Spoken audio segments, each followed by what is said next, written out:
Hey guys, it's QuickyBaby, and this is an 8.8 preview video gonna run you down the new changes and the new coming Russian medium tanks. So we can see here are the new Russian medium tanks, the A43 at tier 6, the A44 at tier 7, the Object 416 at tier 8, and then the tier 9 skips amalgamating with the T54.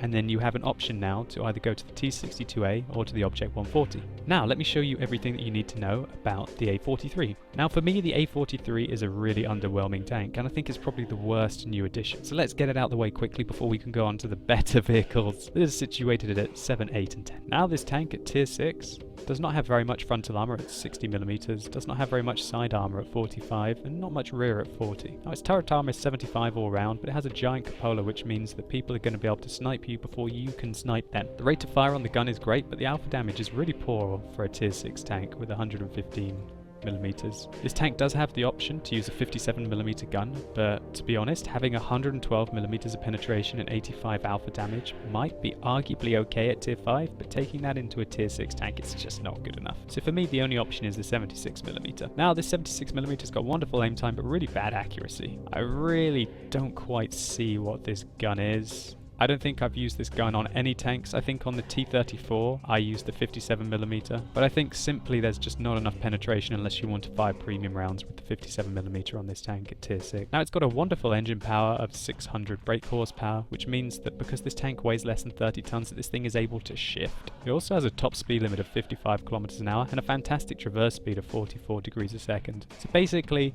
what this tank is it's almost more of a scout. I think you'll have to play this tank like a scout and an opportunistic tank. This tank also has very little gun depression, so don't expect it to be able to take hull down positions, and even if you do try and go hull down, you've got a giant weak point on top of your tank that is visible from every angle. Really, this is a very weak addition to the tree. I feel like it's basically just a bad Cromwell. Maybe you guys are going to be able to make this work, maybe I'm missing something. But all in all, I think this is just going to be a forward scout that is only going to be able to play very opportunistically and won't really be able to engage any tank that it can meet successfully one-on-one. So moving along, let's take a look at the tier 7 tank, and now we're looking at something interesting. Oh my word. This is a tier 7 medium tank and it's very unique. It has a rear-mounted turret, and I will say that this rear-mounted turret is completely traversable. One thing that you'll find is that this tank has got 1,100 hit points, which is very healthy. It weighs 40 tons but has an excellent engine of 600 brake horsepower, which means that this tank is fully capable of using its top speed limit of 59 kilometers an hour, and it also has excellent traverse speed of 44 degrees a second. Now this tank unfortunately has the same weak point on the cupola, which means that this tank, even though it has 150mm of frontal armor and 90mm of all-round turret armor, which is simply fantastic, you do have a big weak point on top of your tank. And if you're engaging one of these and you're panicking, just shoot it and you'll be okay. Now, this tank has a bizarre gun, and this is where I think things get absolutely crazy for the tier 7 and 8 new Russian medium tanks. This tank just became the most dangerous gun on a medium tank at tier 7. This 107mm with 5.71 rate of fire and 167mm of penetration, with its 300 alpha damage, that's simply amazing. Fair enough, a Comet might have fantastic rate of fire and might do more DPM, but this thing is derpy. Maybe you want a derpy medium. That alpha damage is simply fantastic and is in line. The fact that you can get this 107mm on a tier 7 medium tank really makes it quite funky. However, don't expect to be very accurate or be able to aim very quickly with this gun. It's got 0.45 accuracy at 100 meters and 3.4 seconds aim time, and this tank cannot use vertical stabilizers, which means you're going to have to make do with a gun laying drive, and really you do need to use a gun laying drive over binoculars on this tank. So the main strength of having the rear mounted turret is if you side scrape around a corner, you can basically keep all of your frontal armor hidden, even though it's 150mm of thick, and just basically expose this much of an angle of your tank and basically brutalize opponents. I bounced so many shots in this tank when I was side scraping, even against knowledgeable people, and the fact that you've got the alpha damage means that you're really able to put a lot of punishment out. So anyway, this is enough theory crafting. Let me show you how this plays in a game. Okay, so we're going to test some of the side scraping in the A44. I'm asking the Comet to try and shoot me, and I clearly show that I'm able to penetrate him, and my gun has got very much higher alpha damage with my 107mm than the Comet has. Just going to zoom out for a sec to show you what kind of an angle, what he's actually looking at right now. So And one of them manages to penetrate me, taking out my ammo rack as well. Maybe I'm over-angling slightly at the moment. They're sort of shooting in on me on quite a steep angle. The T-34-1 has got a pretty brutal gun. There we go, still doing track damage. And I can shoot him very clearly. There goes my ammo rack again, so you've got to watch out for that. Looks like shooting here on this flat surface above the tracks is your best bet. Right in here. So I'm going to re-angle my tank. Now they're going to find it very hard to be able to go through me. See, this Panther is unable to shoot me, and I can clearly get shots into him.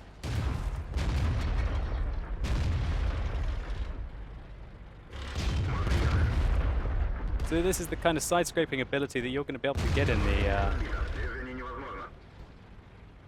A44.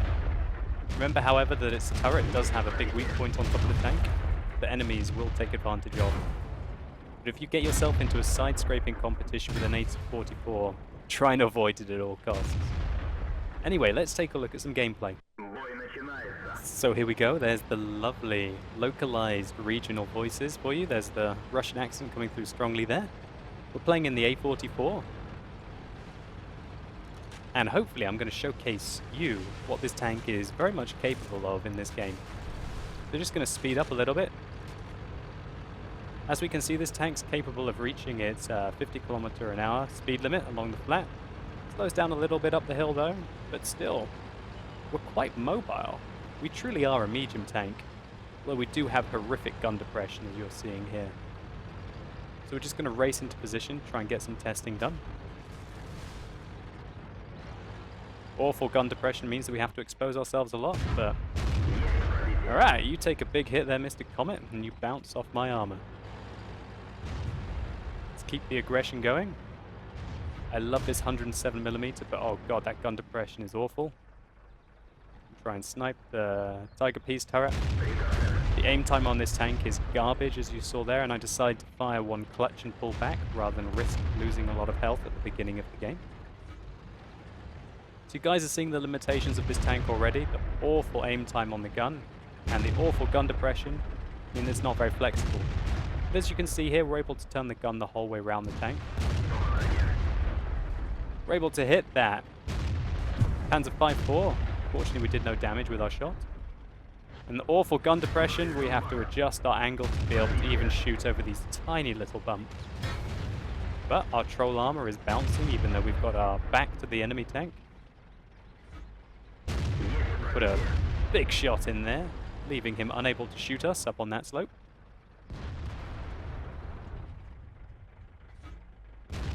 Finish him off. We absolutely brutalized him there with a 107mm. Considering this tank is a tier 7, having 300 alpha damage is simply massive. Your alpha damage doesn't ever really go up that much, even if you're driving a tier 10 round. You've only got 320 alpha damage. This is tier 7, it's huge. So we're going to try and side scrape here for the first time. I try and snipe at the T-29's cupola. Our poor aim time meant that it takes a very long time to get accurate. You really are seeing the weak points and the strong points of this tank all in one right now. And again, the accuracy whacks completely over the top of that Tiger P there. But great, we've got an E25. Let's go for him. Gun depression's awful, so we have to go quite far forwards to be able to get a shot. Then we put in a big hit into him. We aim up our second shell and take him out.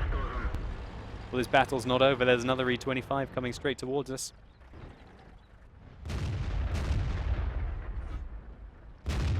Oh dear, the aim time is awful. Meaning that our shell went so low there. But you know, okay. We've got terrible aim time. Let's just shotgun him. We managed to do, I think that was 600 damage there with one shot and a ram. That was pretty big. This tank does significantly outweigh an E25. And the Comet dies. That's all she wrote. Let's just take a quick look at some post-game stats. So that game was in fact our mastery badge. We got 3,500 experience for our double. We managed to do 2,000 damage. We hit 10 out of 12 and we penetrated 9 out of 10. And really the alpha damage in this tank is just simply fantastic. I really showed you the limitations that this tank will have, i.e. its terrible aim time and its awful gun depression. Really, I think the place this tank wants to fight is going to be like on a Himmelsdorf, on a Runeberg, in the town, or on flat surfaces against other tier 7 mediums. This thing is going to be able to absolutely beast tanks. I'm going to be very afraid of engaging these in my Comet as an example. Simply incredible tank. But anyway, let's move on. Let's take a look at its bigger brother. Okay, so now we're looking at the Object 416. And oh my god, this is a hell of a unique tank. It looks absolutely bizarre. Here's the T-44, which is the tier 8 Russian medium tank. And here's the Object 416. Now, the armor on this tank is underwhelming when you compare it to the A44, with only 75mm of frontal hull armor, even though it's very well angled, and 110mm of frontal turret armor, 75 at the side and 45 at the rear. Basically, the armor on this tank is not its strong point. This tank also has quite low hit points for a tier 8 medium, of only 1,200, when we know that the Pershing, for example, gets a couple of hundred extra hit points on this tank. This tank is also very light, which means that its 400 brake horsepower engine is actually quite good for the weight of the tank. The tank weighs less than 25 tons when fully equipped, so if you see one of these, ram it. Just ram it into the ground.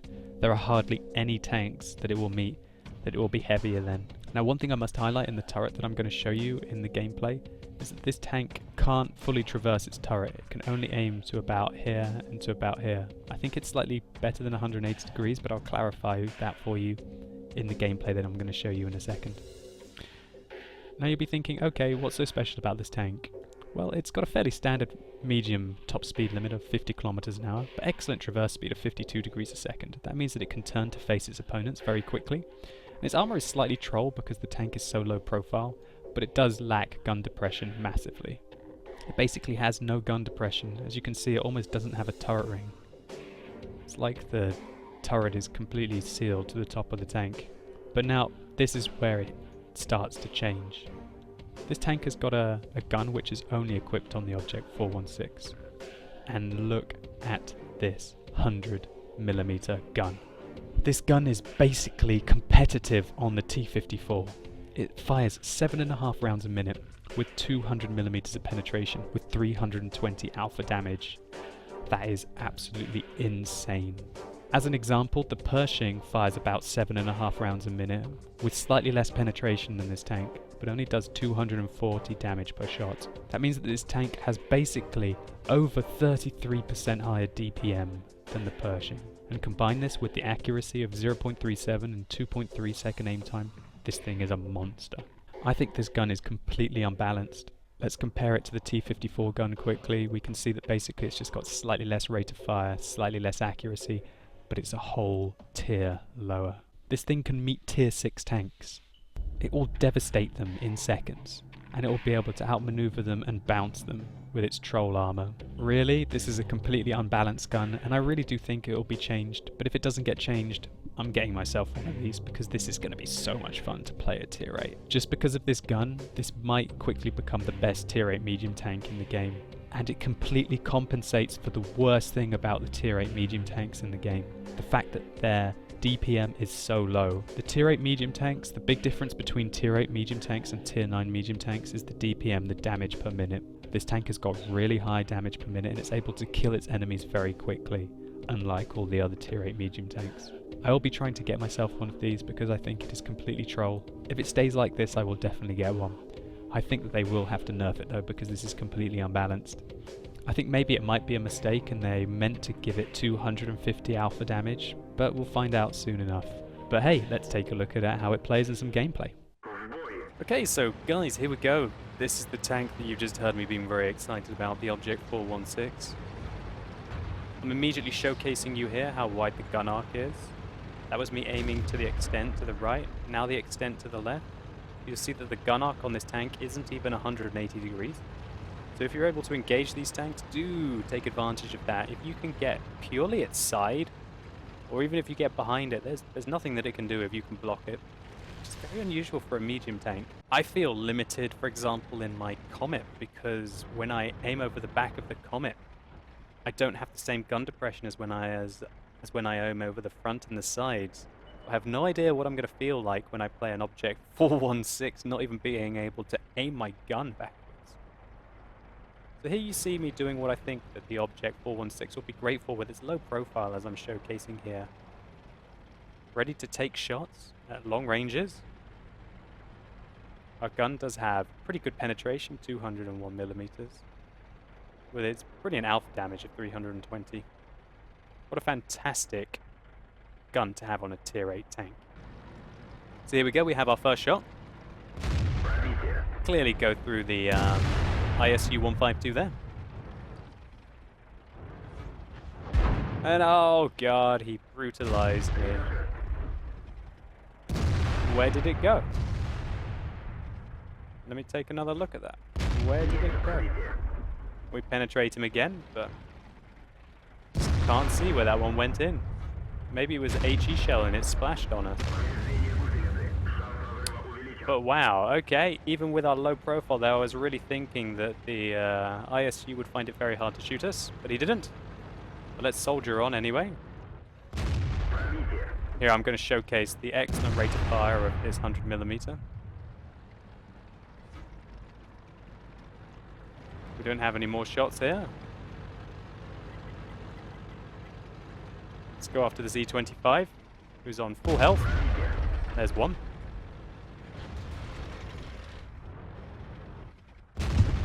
He fires in frustration and dies.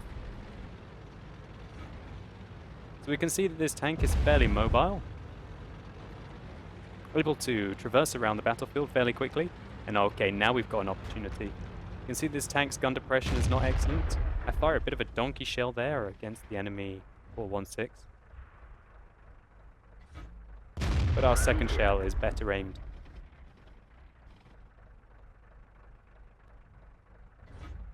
So the rate of fire on this tank is simply incredible. We're able to decimate him, hit him really hard, twice in quick succession. Having the extra alpha damage on this tank is simply fantastic. Well, you can see here I'm struggling with the gun depression. We're aiming on the side of the IS-6 turret and we're able to go through him. And there we bounced a heat round. We bounced one of the heat rounds from the Object 416. We're going to go for our next shell on the IS-6, however we're unable to penetrate. Remember, these heat rounds that these guys are firing at me are 330mm of penetration at tier 8, which is massive. Just massive. I'm pretty sure this gun will be balanced, but if it's not, we'll find out what's going on. Looks like that SU-8 just fired some sort of AP round on us, or we got very lucky that we didn't take any damage. The Lorraine just splashed us as well. And oh god, how did that shot not go in? Must have hit the track. But here we can see how much we can turn our tank to the side. We finish him off. We sneak back round. The game's pretty close here. I'm dodging all the artillery shells, so I decide that I need to make the attack because I was going to get beasted by the artillery.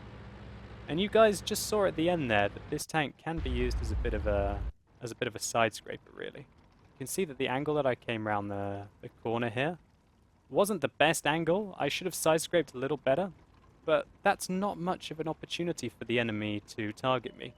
The rear-mounted turret on this tank really allows it to hide most of its armor when it side scrapes backwards, just like the previous tank that you saw, the A44. What you guys think about this is completely up to you. I think this is going to be an absolute monster of a tank. Such a high penetration gun, having 320 alpha damage on a medium tank at tier A. Albeit that this isn't really a medium tank, it feels a bit more like a mobile tank destroyer, but still, it's absolutely massive. I don't think this tank is very balanced, as I said during my stats review of it. I think it probably will be changed, but hell, if it doesn't, I am getting one of these. This is going to be an absolute behemoth of a tank at tier 8. I think it'll be borderline overpowered, and if they leave it in the game as it is, then I'm going to be getting one. So guys, I hope you liked this Russian roundup review of all the new Russian tanks that are coming into the game. Remember, you might be saying now, oh no, Mr. QuickyBaby, where is your Object 140? I've already done a review on that tank. You can find it on my channel. I uploaded it a week or two ago. This one's just a catch-up of, obviously, the tier 6, 7, and 8 tanks. Remember that there is currently no new Russian tier 9 tank in the game, and to be able to go up this tree, this tank will lead on to the T-54, which will in turn lead on to 2 tier 10 tanks, Probably temporarily though. So if you guys are thinking that there will be no new tier 9 tank ever, that's probably not going to be the case, and it's looking like maybe in the next couple of patches that we'll see one. And then the T-54 will likely return to its old tree and will have some kind of new funky tank that will be leading on from the Object 416, which, let's be honest, is pretty funky already. So guys, I hope you've enjoyed this gameplay rundown and just my opinions of all of these new Russian medium tanks. I think the A43 is garbage. I think the A44 is going to be pretty good, but it's very frustrating with the aim time and the gun depression. And I really think that this Object 416 could probably become the new best tier 8 tank in the game. I'll just be as bold as to say that I really think this thing's going to be very, very, very powerful if it keeps its gun. So 8.8 is looking really exciting. The 112, the Object 416, that's two tier 8 tanks which are going to be absolutely tearing it up. As well as possibly, you know, one of the new, very interesting entries into tier 7 with the A44. Anyway, guys, thank you so much for watching. If you've enjoyed this video or it's been helpful to you, think about rating it down below. I'd really appreciate it. And tell me, what do you think in the comments? What do you think about all these tanks? Do you think my opinions are wrong? Do you think they're right? Do you think that these tanks are going to be a little overpowered if they implement them into the game as they are? What do you guys think? As always, thank you so much for watching. You've been epic, and hopefully I'll see you soon.